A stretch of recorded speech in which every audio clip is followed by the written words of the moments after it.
ओम श्री विष्णवे नमः। हरे कृष्ण। आप सभी का दिन शुभ हो। आज विशाख मास का 5वां दिन है और आज दिनांक है 17 अप्रैल और दिन है गुरुवार। और हिंदू धर्म में गुरुवार का दिन देव गुरु बृहस्पति जी को समर्पित माना गया है। ज्योतिष शास्त्र में देव गुरु बृहस्पति को 9 ग्रहों में सबसे शुभ ग्रह माना गया है।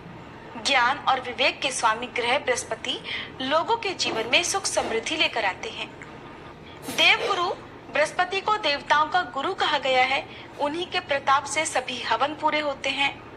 तो प्रिय श्रोताओं, जब देव गुरु बृहस्पति जी की ऐसी महिमा है तो आज के अध्यायों का शुभारंभ करते हैं देव गुरु बृहस्पति जी की कथा से।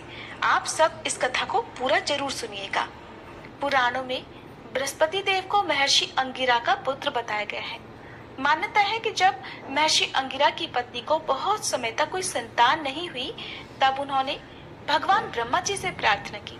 तब ब्रह्मा जी ने उन्हें एक व्रत बताया जो कि पुंसवन व्रत कहा जाता है। इसके बाद महर्षि अंगिरा की पत्नी ने इस व्रत की पूरी जानकारी श्री सनत कुमारों से लेकर अपना पुंसवन व्रत पूर्ण किया, जिसके पुण्य प्रताप से उन्हें एक बहुत ही तेजस्वी संतान की प्राप्ति हुई, जिन्हें ही बृहस्पति के नाम से जाना जाता है। नव ग्रहों के श्रेष्ठ बृहस्पति मात्र एक ग्रह नहीं है, वरन देवताओं के भी गुरु हैं। ब्रह्मा जी के मानस पुत्र महर्षि अंगिरा के 3 पुत्र हुए, बृहस्पति, उतथ्य और संवर्त। इनमें बृहस्पति सबसे ज्येष्ठ अर्थात बड़े हैं। बृहस्पति अत्यंत सत्व गुणों से युक्त, वाणी, बुद्धि और ज्ञान के अधिष्ठाता तथा महान परोपकारी हैं। बृहस्पति देव अपने एक रूप से देव पुरोहित के रूप में इंद्र सभा ब्रह्म सभा में विराजमान रहते हैं और दूसरे रूप से ग्रह के रूप में प्रतिष्ठित होकर नक्षत्र मंडल में विराजमान रहते हैं। बृहस्पति देव के देवताओं के गुरु बनने के पीछे एक अत्यंत सुंदर कथा स्कंद पुराण में वर्णित है, जिसके अनुसार एक समय देव गुरु बृहस्पति ने काशी में शिवलिंग की स्थापना कर घोर तपस्या की। तपस्या करते हुए 10,000 वर्ष बीत गए। तब महादेव उस शिवलिंग से प्रकट हुए और बृहस्पति जी से कहने लगे, मैं तुम्हारी तपस्या से प्रसन्न हूँ, अपना अभीष्ट वर मांगो। अपने सामने उन अत्यंत प्रकाशवान तेजोमय शिव को देखकर बृहस्पति उनकी स्तुति करने लगे कि हे जगन्नाथ, आप त्रिगुणातीत, जरा मरण से रहित, त्रिजगन्मय, भक्तों का उद्धार करने वाले और शरणागत वत्सल हैं। आपके दर्शनों से ही मैं कृतकृत्य हो गया हूँ। मेरी समस्त कामनाएं पूरी हो गई हैं, अतः अब कुछ भी अप्राप्त नहीं रह गया। बृहस्पति की ऐसी स्तुति सुनकर महादेव ने और भी अधिक प्रसन्न होकर उन्हें अनेक वर दिए और कहा, हे अंगिरस, तुमने बृहत अर्थात बड़ा तप किया है, इसलिए तुम इंद्रादि देवों के पालक तथा ग्रहों में पूज्य हो जाओगे और तुम्हारा नाम बृहस्पति होगा। महादेव ने आगे कहा, हे ग्रहाधीश, तुम बड़े वक्ता और विद्वान हो, इसलिए तुम्हारा नाम वाचस्पति भी होगा। जो प्राणी तुम्हारे द्वारा स्थापित इस बृहस्पतिश्वर लिंग की आराधना करेगा और तुम्हारे द्वारा की गई स्तुति का पाठ करेगा, उसे मनोवांछित फल प्राप्त होगा तथा ग्रह जनित कोई अन्य बाधा उसे पीड़ित नहीं करेगी। इतना कहकर महादेव ने सभी देवताओं को बुलाकर बृहस्पति जी को देवाचार्य तथा देव गुरु के पद पर प्रतिष्ठित कर दिया। बृहस्पतिवार व्रत की पौराणिक कथा के अनुसार प्राचीन समय की बात है। भारतवर्ष में एक राजा राज्य करता था। वह बड़ा प्रतापी और दानी था। वह नित्य प्रति मंदिर में भगवान के दर्शन करने जाता था। वह ब्राह्मण और गुरु की सेवा किया करता था। उसके द्वार से कोई भी याचक निराश होकर नहीं लौटता था। वह प्रत्येक गुरुवार को व्रत रखता और पूजन करता था। हर दिन गरीबों की सहायता करता था, परंतु ये सब बातें उसकी रानी को अच्छी नहीं लगती थी। वो न तो व्रत करती, न ही किसी को एक भी पैसा दान में देती थी और राजा से भी ऐसा करने को मना किया करती थी। एक समय की बात है कि राजा शिकार खेलने वन को चले गए थे। घर पर रानी और दासी थी। उसी समय गुरु बृहस्पति साधु का रूप धारण करके राजा के दरवाजे पर भिक्षा मांगने आए। साधु ने रानी से भिक्षा मांगी तो वह कहने लगी, हे साधु महाराज, मैं इस दान और पुण्य से तंग आ गई हूँ। इस कार्य के लिए तो मेरे पतिदेव ही बहुत हैं। अब आप ऐसे कृपा करें कि हमारा सारा धन नष्ट हो जाए और मैं आराम से रह सकूं। साधु रूपी बृहस्पति देव ने कहा, हे देवी, तुम बड़ी विचित्र हो। संतान और धन से कोई दुखी नहीं होता है, इसको तो सभी चाहते हैं। पापी भी पुत्र और धन की इच्छा करता है। अगर तुम्हारे पास धन अधिक है तो भूखे मनुष्यों को भोजन कराओ प्याऊ लगवाओ, ब्राह्मणों को दान दो, धर्मशालाएं बनवाओ, कुआं, तालाब, बावड़ी, बाग, बगीचे आदि का निर्माण कराओ तथा निर्धनों की कुंवारी कन्याओं का विवाह कराओ और यज्ञ आदि करो। इस प्रकार के कर्मों से आपके कुल का और आपका नाम परलोक में सार्थक होगा और स्वर्ग की प्राप्ति होगी। किंतु रानी साधु की इन बातों से खुश नहीं हुई। उसने कहा, हे साधु महाराज, मुझे ऐसे धन की बिल्कुल आवश्यकता नहीं जिसको मैं अन्य लोगों को दान दूं या जिसको रखने और संभालने में ही मेरा सारा समय नष्ट हो जाए। तब साधु ने कहा, हे देवी, अगर तुम्हारी ऐसी ही इच्छा है तो जैसा मैं तुम्हें बताता हूँ तुम वैसा ही करना। बृहस्पतिवार के दिन घर को गोबर से लीपना, अपने केशों को पीली मिट्टी से धोना, राजा से कहना वह दाढ़ी कटवाए, भोजन में मांस मदिरा खाना, कपड़ा धोबी के यहाँ धुलने देना। इस प्रकार 7 बृहस्पतिवार करने से तुम्हारा सब धन नष्ट हो जाएगा। ऐसा कहकर साधु महाराज रूपी बृहस्पति देव अंतर्ध्यान हो गए। रानी ने साधु के कहे अनुसार 7 बृहस्पतिवार तक वैसा ही करने का विचार किया। साधु के बताए अनुसार कार्य करते हुए केवल 3 बृहस्पतिवार ही बीते थे कि उसकी समस्त धन संपत्ति नष्ट हो गई। भोजन के लिए दोनों समय परिवार तरसने लगा तथा सांसारिक भोगों से दुखी रहने लगा। तब वह राजा रानी से कहने लगा, हे रानी, तुम यहाँ पर रहो, मैं दूसरे देश को जाता हूँ, क्योंकि यहाँ पर मुझे सभी मनुष्य जानते हैं, इसलिए मैं यहाँ कोई काम नहीं कर सकता। मैं अब परदेश जा रहा हूँ, वहाँ कोई काम धंधा करूंगा, शायद हमारे भाग्य बदल जाए। ऐसा कहकर राजा परदेश चला गया। वह वहाँ जंगल से लकड़ी काट कर लाता और शहर में बेचता। इस तरह जीवन व्यतीत करने लगा। इधर राजा के बिना रानी और दासियां दुखी रहने लगी। किसी दिन भोजन मिलता और किसी दिन जल पीकर ही रह जाती। एक बार रानी और दासियों को 7 दिन तक बिना भोजन के रहना पड़ा। तो रानी ने अपनी दासी से कहा, हे दासी, यहाँ पास ही के नगर में मेरी बहन रहती है, वह बड़ी धनवान है, तू उसके पास जा और वहाँ से 5 सेर बेझर मांग कर ले आ, जिससे कुछ समय के लिए गुजर हो जाएगा। दासी रानी की बहन के पास गई। रानी की बहन उस समय पूजा कर रही थी। दासी ने रानी की बहन से कहा, हे रानी, मुझे आपकी बहन ने भेजा है, मुझे 5 सेर बेझर दे दो। दासी ने ये बात अनेक बार कही, परंतु रानी की बहन ने कोई उत्तर नहीं दिया, क्योंकि उस समय वह बृहस्पतिवार की कथा सुन रही थी। जब दासी को रानी की बहन से कोई उत्तर नहीं मिला तो वह बहुत दुखी हुई। उसे क्रोध भी आया। वह लौटकर रानी से बोली, हे रानी, आपकी बहन तो बहुत ही घमंडी है, वह तो छोटे लोगों से बात भी नहीं करती। मैंने उससे बहुत बार कहा, लेकिन उसने कोई उत्तर नहीं दिया। मैं वापस चली आई। रानी बोली, हे दासी, इसमें उसका कोई दोष नहीं है। जब बुरे दिन आते हैं तब कोई सहारा नहीं देता। अच्छे बुरे का पता विपत्ति में ही लगता है। अब तो जो ईश्वर की इच्छा होगी वही होगा। ये सब हमारे भाग्य का दोष है। उधर रानी की बहन ने सोचा कि मेरी बहन की दासी आई थी, परंतु मैं उससे नहीं बोली, इससे वह बहुत दुखी हुई होगी। अतः कथा सुनकर और विष्णु भगवान का पूजन समाप्त कर वह अपनी बहन के घर आई और कहने लगी, हे बहन, मैं बृहस्पतिवार का व्रत कर रही थी, तुम्हारी दासी हमारे घर गई थी, परंतु जब तक कथा होती है तब तक हम लोग न उठते हैं और न बोलते हैं, इसलिए मैं नहीं बोली। कहो दासी क्यों गई थी? रानी बोली, बहन, हमारे घर अनाज नहीं था।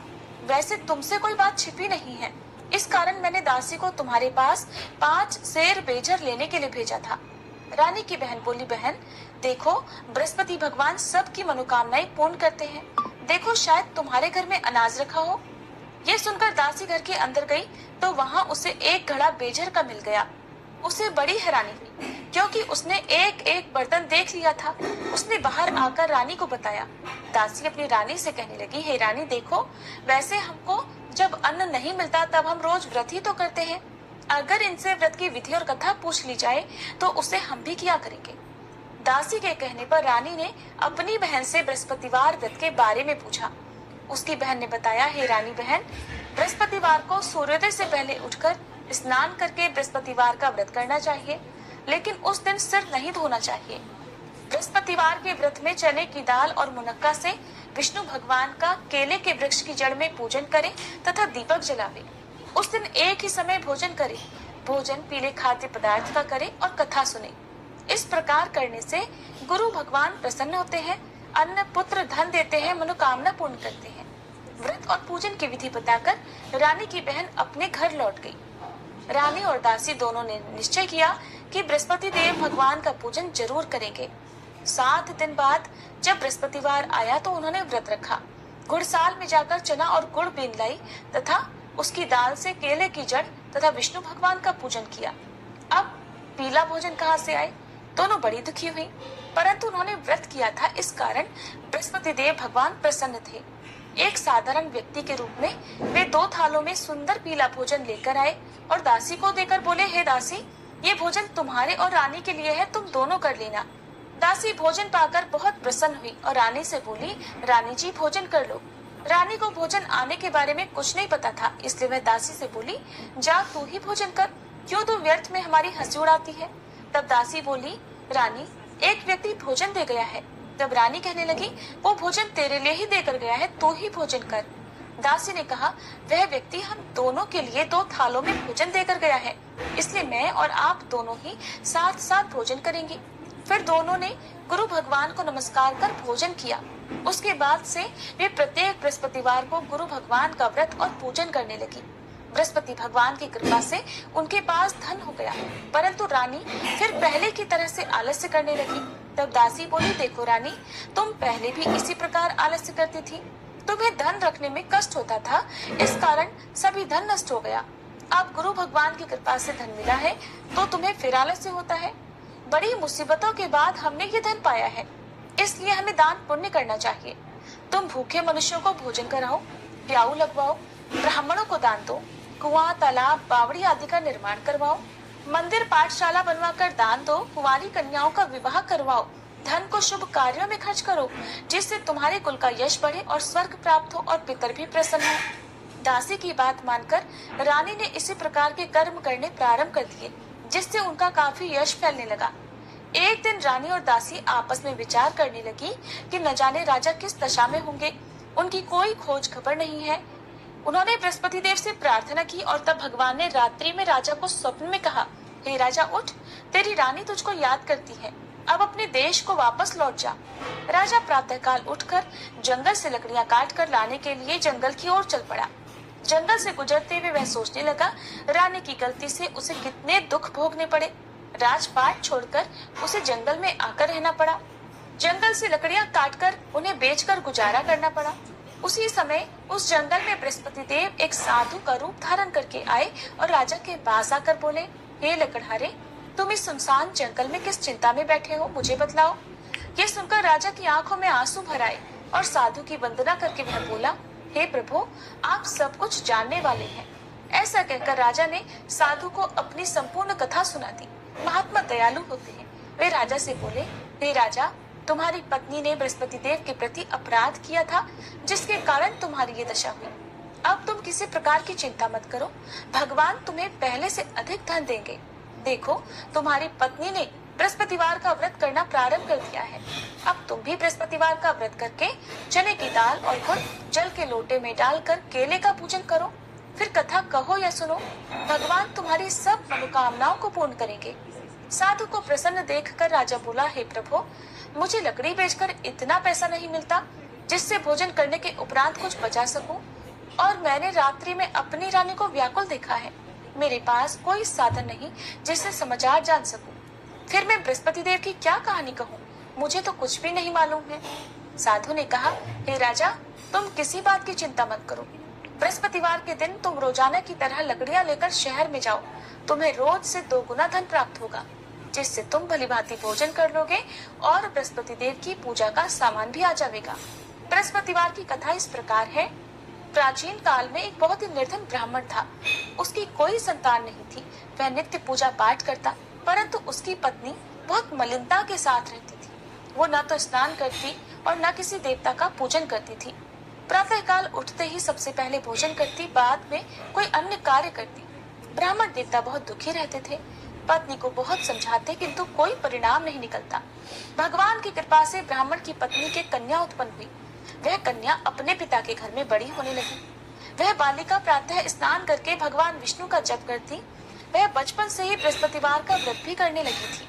पूजा पाठ समाप्त कर स्कूल जाती तो अपनी मुट्ठी में जौ भरकर ले जाती और पाठशाला जाने के मार्ग में डालती जाती। वही जौ सोने के हो जाते तो लौटते समय उनको बीनकर घर ले आती। एक दिन वह बालिका सूप में उन सोने के जौ को फटक साफ कर रही थी। तभी उसकी माँ ने देख लिया और कहने लगी, हे बेटी, सोने के जौ को फटकने के लिए सोने का सूप होना चाहिए।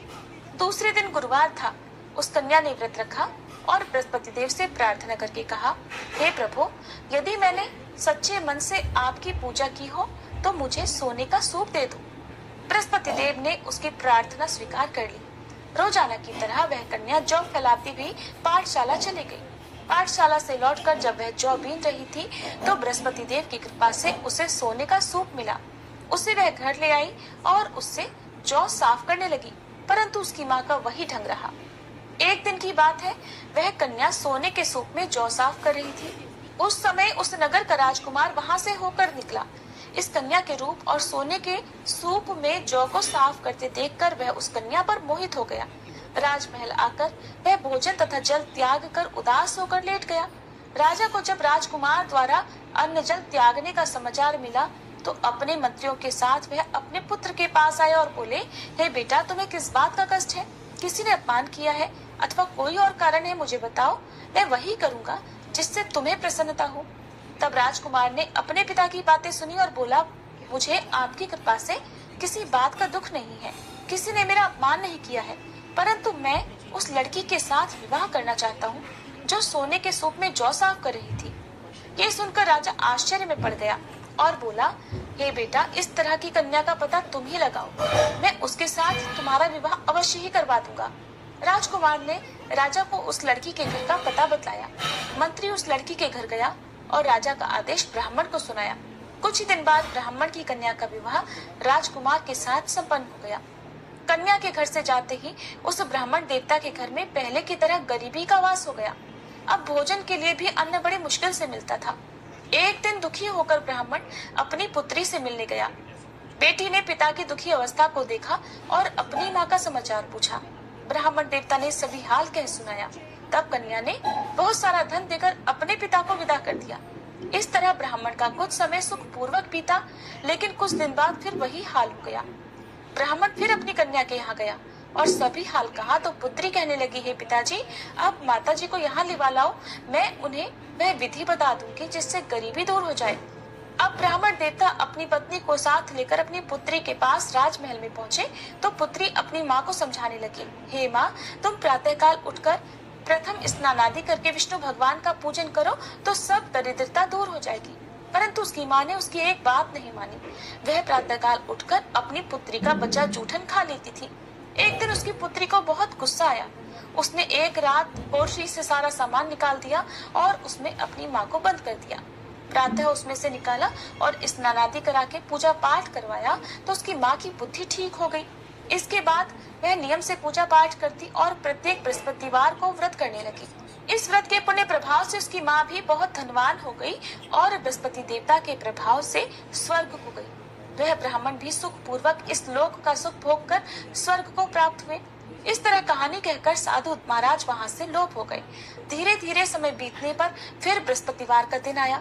राजा जंगल से लकड़ी काटकर किसी शहर में बेचने गए। उसे उस दिन और दिनों से अधिक धन मिला।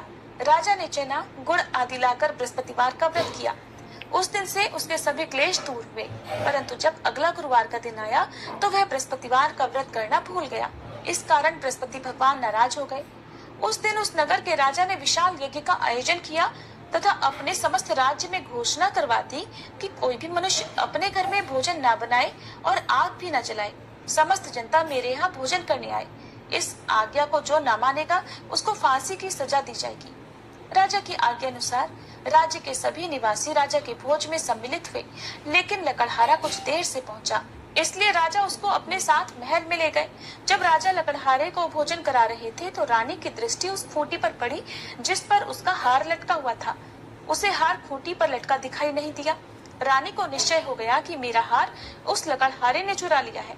उसी समय सैनिक बुलवाकर उसको कैद खाने में डलवा दिया। जब लकड़हारा लगा कि न जाने कौन से पूर्व जन्म के कर्म से मुझे ये दुख प्राप्त हुआ है, और उसी साधु को याद करने लगा जो जंगल में मिला था।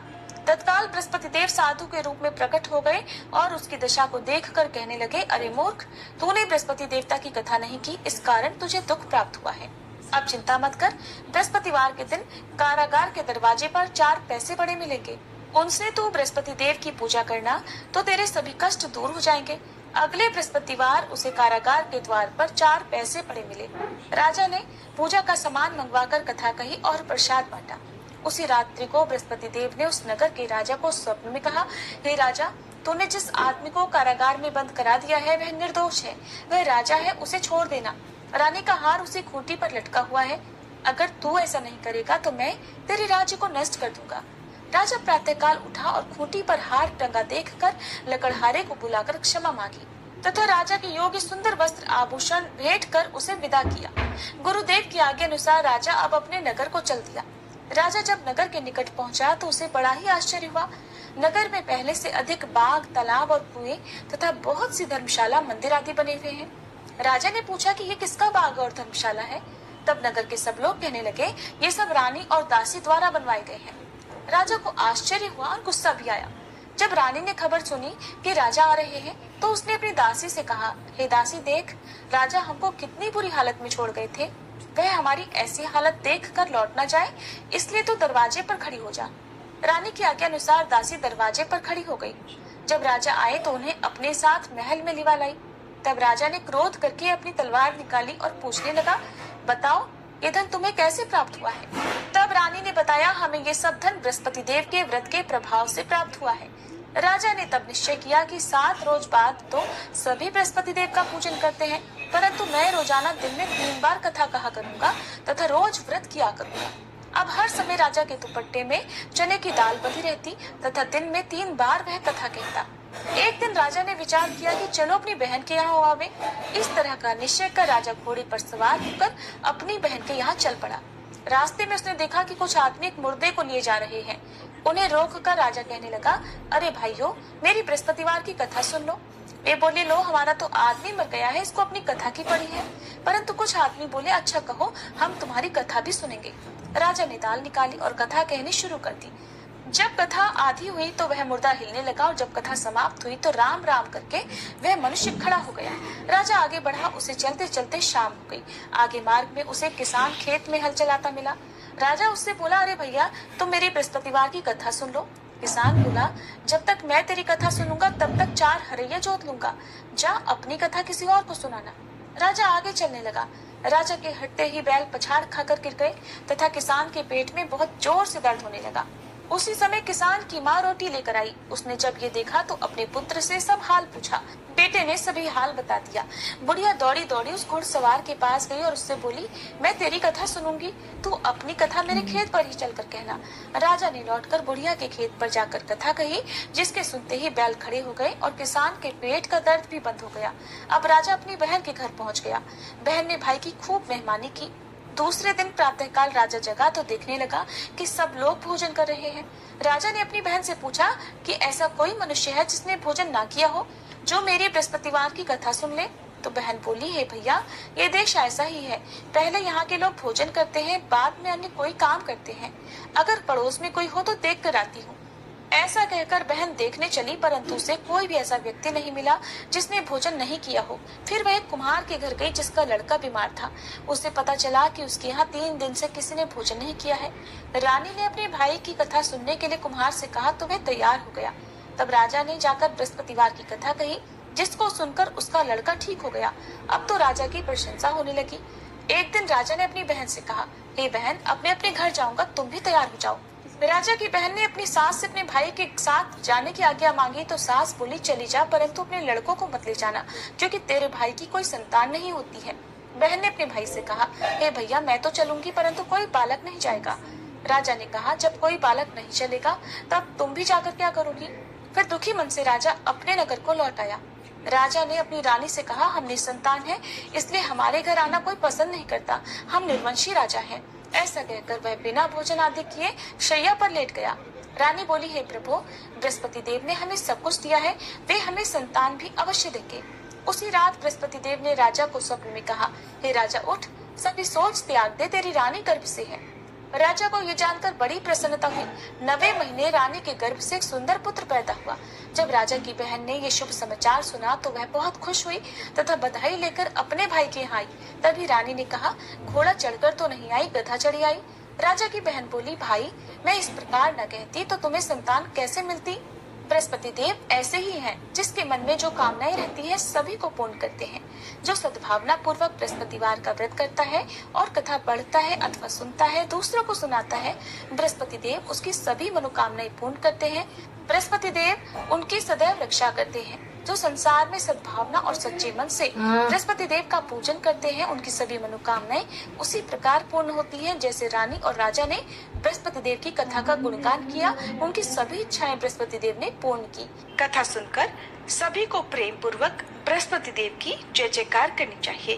प्रेम से बोलिए बृहस्पति देवता की जय। अब सुनिए आज का वैशाख मास महात्म्य। श्रुत We are from Bloodywood and we are going to be testing Nirvana X by boat. No lag in connection. Looks cool as well. Yeah. With Knowles Technology, it's a collaboration between boat and them, and I think they've worked really well. We mix and master our own music, and I'm going to add these as one of the reference earphones for commercial music in Delhi. दावत जब दिल में थोड़ी बेकरारी और ढेर सारा प्यार हो, कुछ खास करने का अरमान हो, किसी अपने के आने का पैगाम हो, जब केसर जाफरान से ज्यादा छोटी छोटी कोशिशों से घर महका, मेज पर खाने से ज्यादा बनाने वाले का दिल सजा, जब मेहमान नवाजी में कोई कसर बाकी ना हो, तब जान लो घर में आज दावत है। दावत, ब्रिंग आउट योर फाइनेस्ट। तो देव कहते हैं, परमात्मा भगवान नारायण 4 भुजाओं से सुशोभित थे। उन्होंने हाथों में शंख, चक्र, गदा और पद्म धारण कर रखे थे। वे पीताम्बर धारण करके वनमाला से विभूषित थे। भगवती लक्ष्मी तथा एक पार्षद के साथ गरुड़ की पीठ पर विराजित थे। उनका दुस्सह तेज देखकर राजा के नेत्र सहसा मुद गए। उनके सब अंगों में रोमांच हो आया और नेत्रों से आंसू की धारा बहने लगी। भगवान के दर्शन के आनंद में उनका हृदय सर्वथा डूब गया। उन्होंने तुरंत आगे बढ़कर भगवान को साष्टांग प्रणाम किया। फिर प्रेम विवल नेत्रों से विश्वात्म देव जगदीश्वर श्री हरि को बहुत देर तक निहार कर उनके चरण धोए और उस जल को अपने मस्तक पर धारण किया। उन्हीं चरणों की धोवन रूपा श्री गंगा जी ब्रह्मा जी सहित तीनों लोकों को पवित्र करती हैं। इसके बाद राजा ने महान वैभव से बहुमूल्य वस्त्र आभूषण और चंदन से हार, धूप, दीप तथा अमृत के समान नैवेद्य के निवेदन आदि से और अपने तन, मन, धन और आत्मा का समर्पण करके अद्वितीय पुराण पुरुष भगवान विष्णु का पूजन किया। पूजा के बाद इस प्रकार स्तुति की कि जो निर्गुण, निरंजन और प्रजापतियों के भी अधीश्वर हैं, ब्रह्मा आदि संपूर्ण देवता जिनकी वंदना करते रहते हैं, उन परम पुरुष भगवान श्री हरि को मैं प्रणाम करता हूँ। शरणागतों की पाप राशि का नाश करने वाले आपके चरणारविंदों को परिपक्व योग वाले योगियों ने जो अपने हृदय में धारण किया है, ये उनके लिए बड़े सौभाग्य की बात है। बढ़ी हुई भक्ति के द्वारा अपने अंतःकरण तथा जीव भाव को भी आपके चरणों में ही चढ़ाकर वे योगी जन उन चरणों के चिंतन मात्र से आपके धाम को प्राप्त हुए हैं। विचित्र कर्म करने वाले आप स्वतंत्र परमेश्वर को नमस्कार है। साधु पुरुषों पर अनुग्रह करने वाले आप परमात्मा को प्रणाम है। प्रभु, आपकी माया से मोहित होकर मैं स्त्री और धन रूपी विषयों में ही भटकता रहा हूँ। अनर्थ में ही मेरी अर्थ दृष्टि हो गई थी। प्रभु, हे विश्वमूर्ते, जब जीव पर आप अनंत शक्ति परमेश्वर की कृपा होती है, तभी उसे महापुरुषों का संग प्राप्त हो जाता है, जिससे ये संसार समुद्र गोपद के समान हो जाता है। हे ईश्वर, जब सत्संग मिलता है तभी आप में मन तथा बुद्धि का अनुराग होता है। मेरा सारा राज्य जो मुझसे छिन गया था, वो भी आपका मुझ पर महान अनुग्रह ही हुआ था, ऐसा मैं मानता हूँ। मैं ना तो राज्य चाहता हूँ प्रभु, न पुत्र आदि की इच्छा रखता हूँ, न कोष की ही इच्छा रखता हूँ, अपितु मुनियों के द्वारा ध्यान करने योग्य जो आपके आराधनीय चरणारविंद हैं, उन्हीं का नित्य सेवन करना चाहता हूँ। हे देवेश्वर, हे जगन निवास, मुझ पर प्रसन्न होइए, जिससे आपके चरण कमलों की स्मृति बराबर बनी रहे तथा स्त्री, पुत्र, खजाना और आदमी कहे जाने वाले सब पदार्थों में जो मेरी आसक्ति है, वो सदा के लिए दूर हो जाए। भगवान, मेरा मन सदा आपके चरणार बिंदों के चिंतन में लगा रहे, मेरी वाणी आपकी दिव्य कथा के निरंतर वर्णन में तत्पर हो। मेरे ये दोनों नेत्र आपके श्री विग्रह के दर्शन में, कान कथा श्रवण में तथा मेरी जिह्वा आपके भोग लगाए हुए प्रसाद के आस्वादन में तत्पर हो। प्रभु, मेरी नासिका आपके चरण कमलों की तथा आपके भक्त जनों के गंध विलेपन आदि की सुगंध लेने में, दोनों हाथ आपके मंदिर में झाड़ू आदि लगाने की सेवा में, दोनों पैर आपके तीर्थ और कथा स्थान की यात्रा करने में तथा मस्तक निरंतर आपको प्रणाम करने में संलग्न रहे। मेरी कामना आपकी उत्तम कथा में और बुद्धि आपका चिंतन करने में तत्पर हो। मेरे घर पर पधारे हुए मुनियों द्वारा आपकी उत्तम कथा का वर्णन तथा आपकी महिमा का गान होता रहे और इसी में मेरे सारे दिन बीते। हे विष्णु, एक क्षण तथा आधे पल के लिए भी ऐसा प्रसंग कभी न आए जो आपकी चर्चा से रहित हो। मैं परमेष्ठी ब्रह्मा का पद, भूतल का चक्रवर्ती राज्य और मोक्ष भी नहीं चाहता, केवल आपके चरणों की निरंतर सेवा चाहता हूँ, जिसके लिए श्री लक्ष्मी जी तथा ब्रह्मा शंकर आदि देवता भी सदा प्रार्थना किया करते हैं। राजा के इस प्रकार स्तुति करने पर कमल नयन भगवान विष्णु ने प्रसन्न होकर मेघ के समान गंभीर वाणी में इस प्रकार कहा, राजन, मैं जानता हूँ तुम मेरे श्रेष्ठ भक्त हो, कामना रहित और निष्पाप हो। हे राजन, मुझ में तुम्हारी दृढ़ भक्ति हो और अंत में तुम मेरा सायुज्य प्राप्त करो।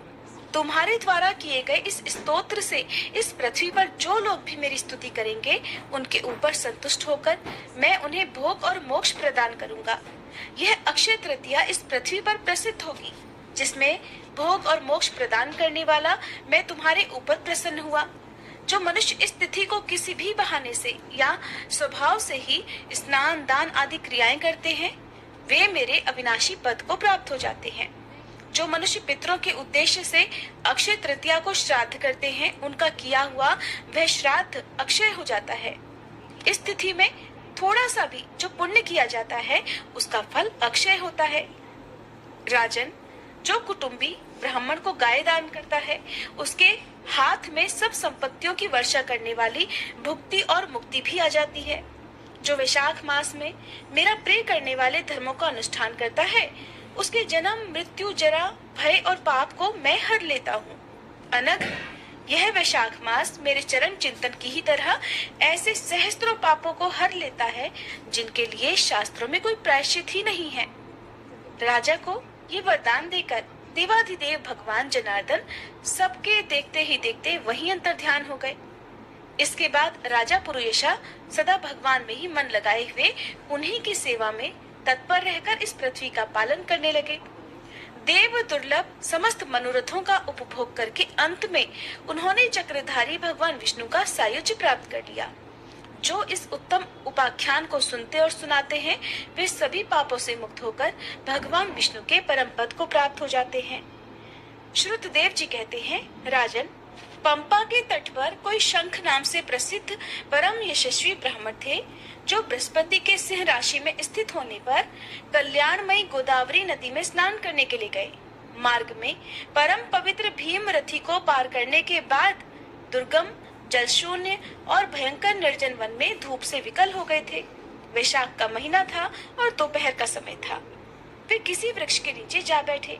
इसी समय कोई दुराचारी शिकारी हाथ में धनुष धारण किए वहां आया। ब्राह्मण के दर्शन से उसकी बुद्धि पवित्र हो गई और वह इस प्रकार कहने लगा कि मुने, मैं अत्यंत दुर्बुद्धि और पापी हूँ। मेरे ऊपर आपने बड़ी कृपा की है, क्योंकि साधु महात्मा स्वभाव से ही दयालु होते हैं। कहाँ मैं नीच कुल में उत्पन्न हुआ व्याध और कहाँ मेरी ऐसी पवित्र बुद्धि। मैं इसे केवल आपका ही उत्तम अनुग्रह मानता हूँ। हे साधु बाबा, मैं आपका शिष्य हूँ, कृपा पात्र हूँ। साधु पुरुषों का समागम होने पर मनुष्य फिर कभी दुख को प्राप्त नहीं होता। इसलिए आप मुझे अपने पाप नाशक वचनों द्वारा ऐसा उपदेश दीजिए, जिससे संसार बंधन से छूटने की इच्छा रखने वाले मनुष्य अनायास ही भवसागर से पार हो जाते हैं। साधु पुरुषों का मन सबके प्रति एक समान होता है। वे सभी प्राणियों के प्रति दयालु होते हैं। उनकी दृष्टि में ना कोई ऊंच है, ना नीच है, ना अपना है, ना पराया। मनुष्य संतप्त होकर जब जब गुरुजनों से उपाय पूछता है, तब तब उसे वे संसार बंधन से छुड़ाने वाले ज्ञान का उपदेश दिया करते हैं। जैसे गंगा जी मनुष्यों के पाप का नाश करने वाली है, उसी प्रकार मूर्ख जनों का उद्धार करना साधु पुरुषों का स्वभाव ही माना गया है। व्याध के ये वचन सुनकर शंख ने कहा, व्याध, अगर तुम कल्याण चाहते हो तो वैशाख मास में भगवान विष्णु को प्रसन्न और संसार समुद्र से पार करने वाले जो दिव्य धर्म बताए गए हैं उनका पालन करो। मुनि श्रेष्ठ शंख उस समय प्यास से बहुत कष्ट पा रहे थे। दोपहर के समय उन्होंने सुंदर सरोवर में स्नान किया और युगल वस्त्र धारण करके मध्याह्न काल की उपासना पूरी की। फिर देव पूजा करने के बाद व्याध के लाए हुए श्रमहारी और स्वादिष्ट कैथ का फल खाया। जब वे खा पीकर सुख पूर्वक विराजमान हुए उस समय व्याध ने हाथ जोड़कर कहा कि मुने, किस कर्म से मेरा तपोमय व्याध कुल में जन्म हुआ और किससे ऐसी सद्बुद्धि तथा महात्मा की संगति प्राप्त हो गई? प्रभु, अगर आप ठीक समझें तो मैंने जो कुछ भी पूछा है वो तथा अन्य जानने योग्य बातें भी मुझे बताइए। व्याध के ऐसा पूछने पर शंख बोले, हे व्याध, पूर्व जन्म में तुम वेदों के पारंगत विद्वान ब्राह्मण थे। शाकल्य नगर में तुम्हारा जन्म हुआ था। तुम्हारा गोत्र श्रीवत्स और नाम स्तंभ था। उस समय तुम बड़े तेजस्वी समझे जाते थे, किंतु आगे चलकर किसी वेश्या में तुम्हारी आसक्ति हो गई। उसके संग दोष से तुमने नित्य कर्मों को त्याग दिया और शूद्र की तरह घर आकर रहने लगे। यद्यपि तुम सदाचार शून्य, दुष्ट तथा धर्म कर्मों के त्यागी थे, तो भी उस समय तुम्हारी ब्राह्मण पत्नी कांतिमती ने वेश्या सहित तुम्हारी सेवा की। वह सदा तुम्हारा प्रिय करने में लगी रहती थी। वह तुम दोनों के पैर धोती, दोनों की आज्ञा का पालन करती और दोनों से नीचे आसन पर सोया करती थी। इस प्रकार वेश्या सहित पति की सेवा करती हुई उस दुखिनी ब्राह्मणी का इस धरती पर बहुत सारा समय बीत गया। फिर एक दिन उसके पति ने मूली सहित उड़द खाया और तिल मिश्रित निष्पाव भक्षण किया। उस अपथ्य भोजन से उसका मुंह और पेट चलने लगा। उसे बड़ा भयंकर भगंदर रोग हो गया और वह उस रोग में दिन रात जलने लगा। जब तक घर में धन रहा तब तक वह वेश्या भी वहीं टिकी रही। उसका सारा धन लेकर पीछे उसने भी उसका घर छोड़ दिया। वेश्या तो क्रूर और निर्दयी होती ही है, उसे छोड़कर किसी दूसरे के पास चली गई। तब वह ब्राह्मण रोग से व्याकुल होकर रोता हुआ अपनी पत्नी से बोला, देवी, मैं वेश्या के प्रति आसक्त और अत्यंत निष्ठुर प्राणी हूँ, मेरी रक्षा करो। सुंदरी, तुम परम पवित्र हो, मैंने तुम्हारा कुछ भी उपकार नहीं किया। कल्याणी, जो पापी और निंदित मनुष्य अपनी विनीत पत्नी का आदर नहीं करता, वह 15 जन्मों तक नपुंसक होता है। महाभागे, दिन रात साधु पुरुष उसकी निंदा किया करते हैं। तुम साध्वी और पतिव्रता हो, मैं तुम्हारा अनादर करके पाप योनि में गिरूंगा। तुम्हारा अनादर करने से जो तुम्हारे मन में क्रोध हुआ होगा, उससे मैं दग्ध हो चुका हूँ। अपने पति की ऐसी बात सुनकर वह पतिव्रता हाथ जोड़कर बोली, प्राणनाथ, आप मेरे प्रति किए हुए व्यवहार को लेकर दुख मत मानिए, लज्जा का भी अनुभव मत कीजिए। मेरा आपके ऊपर बिल्कुल भी क्रोध नहीं है, जिससे आप अपने आप को दग्ध हुआ बतलाते हैं। पूर्व जन्म में किए हुए पाप ही इस जन्म में दुख रूप होकर आते हैं। जो उन दुखों को धैर्य पूर्वक सहन करती है, वही स्त्री साध्वी मानी जाती है और वही पुरुष श्रेष्ठ समझा जाता है। वह उत्तम वर्ण वाली स्त्री अपने पिता और भाइयों से धन मांगकर लाई और उसी से अपने पति का पालन करने लगी। उसने अपने पति को साक्षात क्षीर सागर निवासी विष्णु ही माना। वह दिन रात पति के मलमूत्र साफ करती और उसके शरीर में पड़े हुए कष्टदायक कीड़ों को धीरे धीरे नाखून से खींचकर निकालती थी। ब्राह्मणी न रात में सोती थी न दिन में। अपने पति के दुख से संतप्त होकर वह दुखिनी सदा इस प्रकार प्रार्थना किया करती थी कि प्रसिद्ध देवता और पितर मेरे स्वामी की रक्षा करें, इन्हें रोगहीन और निष्पाप कर दें। मैं पति के आरोग्य के लिए चंडिका देवी को भैंस का दही और उत्तम अन्न चढ़ाऊंगी। भगवान गणेश की प्रसन्नता के लिए मोदक बनवाऊंगी। 10 शनिवारों को उपवास करूंगी और मीठा तथा घी नहीं खाऊंगी। बस मेरे पति रोगहीन होकर 100 वर्ष तक जिए। इस प्रकार वह स्त्री हर दिन देवताओं से प्रार्थना किया करती थी। उन्हीं दिनों कोई देवल नामक महात्मा वहां आए। विशाख मास में धूप से पीड़ित होकर सायंकाल के समय उस ब्राह्मण के घर में उन्होंने पदार्पण किया। ब्राह्मणी ने महात्मा के चरण धोकर उस जल को मस्तक पर चढ़ाया और धूप से कष्ट पाए हुए महात्मा को पीने के लिए मीठा शरबत दिया।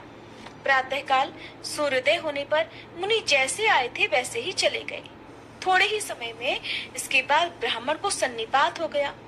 ब्राह्मणी सौंठ, मिर्च और पीपल लेकर जब उसके मुंह में डालने लगी, तब उसने अपनी पत्नी की अंगुली काट ली। उसके दोनों दांत सहसा सट गए और ब्राह्मणी की अंगुली का वह कोमल टुकड़ा उसके मुंह में ही रह गया।